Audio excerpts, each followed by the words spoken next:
with Who's Afraid of Virginia Woolf, one of the questions I wanted to ask you is, it's so fascinating to me about that movie that film seems the least stagey stage production, a stage adaptation ever made.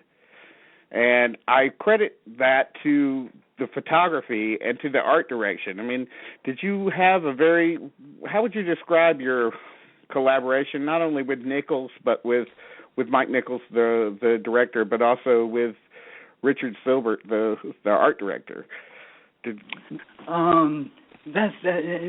is really part of our job.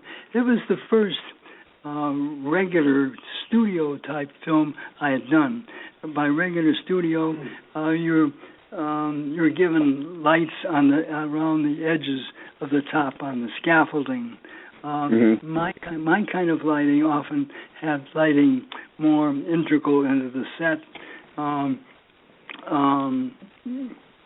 period. But also, it was a learning process because in those days they had a gaffer and someone with dimmers, and I'd never worked with that. In other words, it used to be if you walked across the set, a character walked across the set, you would have one key light hit them, and you put a double open in at the bottom, and then come into another one to keep the density the same until they're coming into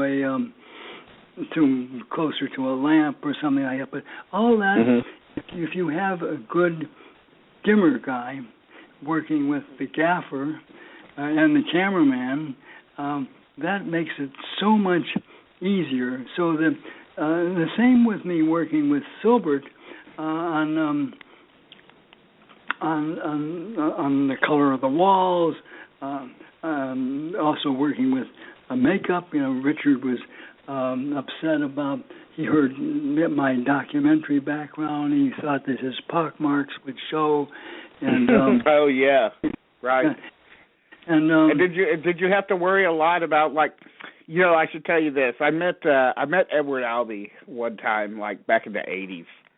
I met him, and I asked him about what he thought about Who's Afraid of Virginia Woolf, and his main complaint, he said it's good, but the main complaint I have with it is that Elizabeth Taylor was too young to be playing that role.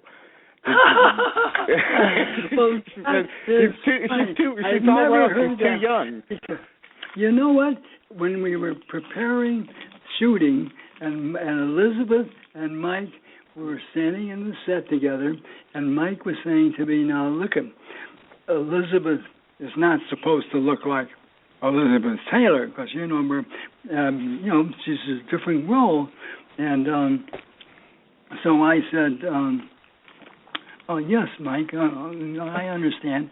And then I was sort of nodded my head, and Elizabeth looked at me. I saw her look from the side of her eye, and then I just instinctively put my hand on my waist where I had my light meter, and when I looked at her through the side of I tapped my light meter, but that I didn't decide to do, but I found out later from her that she saw me do that, so that